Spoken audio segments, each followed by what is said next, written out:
महाराष्ट्रातील सर्व माझ्या मित्रांचं, मैत्रिणींचं, भावांचं आणि बहिणींचं CST लॉन्चपॅडच्या यूट्यूब चॅनलमध्ये पुन्हा एकदा तुमचं मनापासून स्वागत करतो. आज पुन्हा एक नवीन अपडेट आहे महापारेषणच्या अप्रेंटिसशिपचा, ज्या विद्यार्थ्यांचं इलेक्ट्रिशियनमध्ये ITI झाला आहे त्या विद्यार्थ्यांकरता. पण त्यापूर्वी जर तुम्ही चॅनलवरती नवीन असाल तर आठवणीने चॅनलला सबस्क्राईब करा आणि बेल आयकॉन दाबून ऑल नोटिफिकेशन ऑन करा. त्याचं कारण असं की जेव्हा केव्हा या प्रकारचा नवीन अपडेट असला तर तुम्हाला त्याचं नोटिफिकेशन मिळायला हवं. ठीक आहे, आता नेमकं अपडेट कशाचं आहे तर बघा, महापारेषणची अप्रेंटिसशिप आहे ITI झालेल्या विद्यार्थ्यांकरता, त्याही कोणत्या विद्यार्थ्यांकरता ज्यांचा ITI इलेक्ट्रिशियन ट्रेडमधनं झाला आहे त्यांच्यासाठी खास.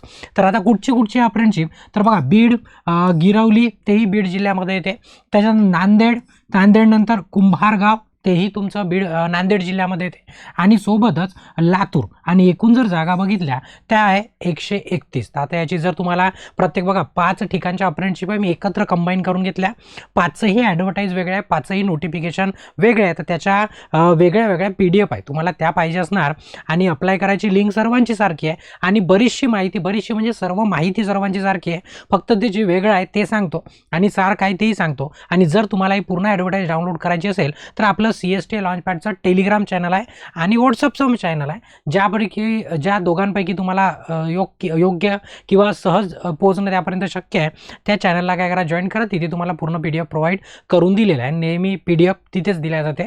व्हॉट्सअपमध्ये आपल्या व्हॉट्सअपच्या चॅनलमध्ये पण टाकता येत नाही आणि यूट्यूबमध्ये पण अशी PDF देता येत नाही, त्यासाठी टेलिग्रामला जोडून राहणं महत्त्वाचं. ठीक आहे, आता तुम्हाला एक डिटेल सांगतो मी. आता जर तुम्ही बघाल तर विभाग इथं दिलेला आहे, कोणते आहे, बीड आहे, गिरवली आहे तेही बीड जिल्ह्यामध्ये आहे, नांदेड आणि कुंभारगाव तेही नांदेडमध्ये आहे, आणि लातूर, अशा एकूण 5 ठिकाणचे आहेत. जर जागा बघितल्या, बीडमध्ये 54, गिरवलीमध्ये 15, नांदेडमध्ये 28, कुंभारगावमध्ये 8, लातूरमध्ये 26, अशा किती आहे, 131 आहे. आता बघा, याचं काय करा, स्क्रीनशॉट घेऊन घ्या. त्याचं कारण असं की तुम्हाला इस्टॅब्लिशमेंट नंबर तुमच्यासाठी एकदम महत्त्वाचा आहे. आता तुम्ही ज्या जिल्ह्यामध्ये किंवा जिथे तुम्ही जवळ पडते तुम्हाला त्या इस्टॅब्लिशमेंट नंबरला काय करायचं, अप्लाय करायचं. तर अप्लाय कसं करायचं तुम्हाला माहीत आहे. सर्वांनी जे आपली पोर्टल आहे, कोणती, apprenticeship.india.gov.in ही जी पोर्टल आहे त्याच्यावरती रजिस्ट्रेशन करायचं, पूर्ण डॉक्युमेंट अपलोड करायचे, आपले स्कॅन करून अपलोड करायचे.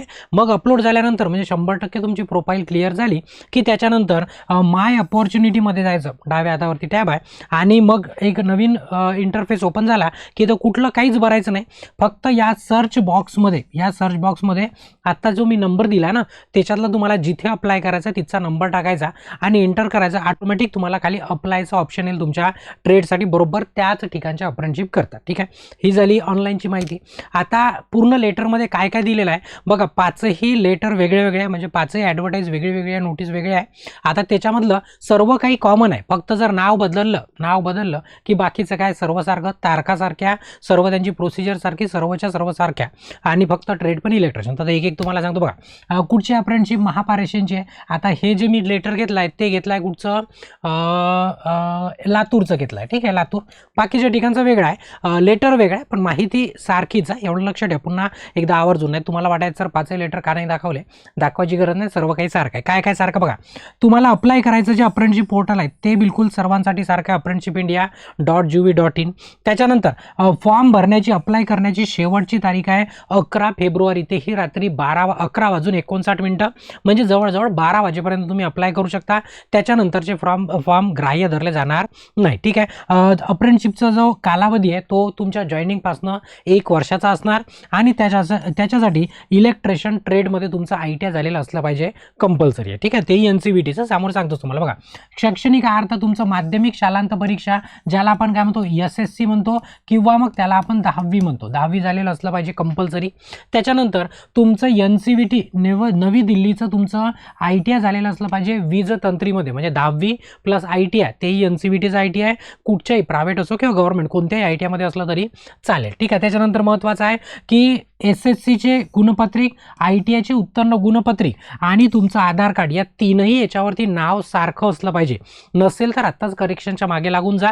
10वीची मार्कशीट, म्हणजे 10वीचे कागदपत्र, ITIचे कागदपत्र आणि आधार कार्ड सर्वांचे नावं मॅच झाले पाहिजे, ते सर्वात महत्त्वाचं. नाही तर तुमचं रिजेक्शन होती. तर म्हटलं आहे नावाशी सुसंगत असले पाहिजे, म्हणजे सारखे असले पाहिजे. ठीक आहे, त्याच्यानंतर SSC ची तुमची मार्कशीट, डिप्लोमा, त्याच्यानंतर तुमच्या ITIचं मार्कशीट आणि डिप्लोमा, सर्व सेमिस्टरचे. आता सेमिस्टर पॅटर्न असेल तर ॲन्युअल असेल तर ॲन्युअलवाल्या, शाळा सोडल्याचा दाखला म्हणजेच आपण त्याला काय म्हणतो TC म्हणतो. ठीक आहे, तर हे काय करायचं आहे तुम्हाला ऑनलाईन भरत असताना अपलोड करायचं आहे आवर्जून. हे अपलोड जर नाही केले तरी तुम्हाला ग्राह्य धरलं जाणार नाही. ठीक आहे, आणि जेव्हा तुमचं सिलेक्शन होणार तेव्हा तुम्हाला फोन किंवा मेल येणार तुम्हाला, तेव्हा ज्या ठिकाणी तुमचं सिलेक्शन झालं आहे त्या कार्यालयाच्या पत्त्यावर ठीक सकाळी 11 वाजता पोहोचायचं आहे. सिलेक्शन लिस्ट लागणार तेव्हाची गोष्ट, आत्ताची गोष्ट केलेली नाही. इथं काय ऑफलाईन अर्ज तुम्हाला करायला सांगितलेला नाही आहे. ठीक आहे, त्याच्यानंतर बघा, त्याच्यानंतर विभागाच्या कार्यक्षेत्रात उमेदवारांना प्राधान्य देण्यात येईल. सर्वात महत्त्वाचा पॉईंट आहे की ज्या ठिकाणची वॅकन्सी आहे तिथच्या विद्यार्थ्यांना प्राधान्य देण्यात येईल. याचा अर्थ की बाहेरचे विद्यार्थी अप्लाय करू शकतात का? करू शकतात, पण तुमचा विचार सर्वात शेवटी केला जाईल जेव्हा काहीच मिळणार नाही तेव्हा. पण आता विद्यार्थी भरपूर असतात त्याच्यामुळे काही विषय नाही. ज्या विभागामध्ये तुम्ही अप्लाय करताय त्याच विभागामध्ये जर तुम्ही राहत असाल तर तुमच्यासाठी एकदम बेस्ट अपॉर्च्युनिटी आहे. म्हणजेच तुमच्या कार्यक्षेत्रामध्ये जर तुम्ही असाल तर तुमचा विचार केला जाईल. बाहेरच्या विद्यार्थ्यांचा विचार सर्वात टोकाला केला जाईल, तो नाही सारखाच असं पकडू शकतो आपण. ठीक आहे, निवड झालेल्या उमेदवारांना ईमेलद्वारे कळवण्यात येईल. म्हणजे जर तुमची निवड झाली, बऱ्याच वेळेस विद्यार्थी प्रश्न विचारतात, एक तर तुम्हाला डिपार्टमेंटमधनं फोन येतं किंवा मग तुमच्या मेलवरती तुम्हाला मेल येतं की तुम्हाला जॉईन करायचं आहे किंवा यायचं आहे किंवा तुमचं डॉक्युमेंट व्हेरिफिकेशन आहे, ते सर्व तुमची लिस्ट लागल्याच्या नंतर मेरिट लिस्ट लागणार. आणि वय मर्यादा जर बघितलं 18 ते 30 वर्ष आहे वयोमर्यादा. आणि जर तुम्ही कॅटेगरीमध्ये येत असाल तर 5 वर्ष काय तुमच्यासाठी शिथिल आहे. तर मग तुम्ही मागासवर्गीयामध्ये येत असाल त्याच्यात तुम्हाला काय लागणार, कास्ट सर्टिफिकेट लागणार. तर जर तुम्ही कॅटेगरीचा जर फायदा घ्यायचा असेल तर तुम्हाला जात प्रमाणपत्र अपलोड करावे लागेल, हे लक्षामध्ये ठेवा. ठीक आहे, तर हे सर्व महत्त्वाचे पॉईंट होते जे तुम्हाला माहीत असले पाहिजे. आणि जे आता रेग्युलर जर असेल तर तुम्हाला माहीतच आहे.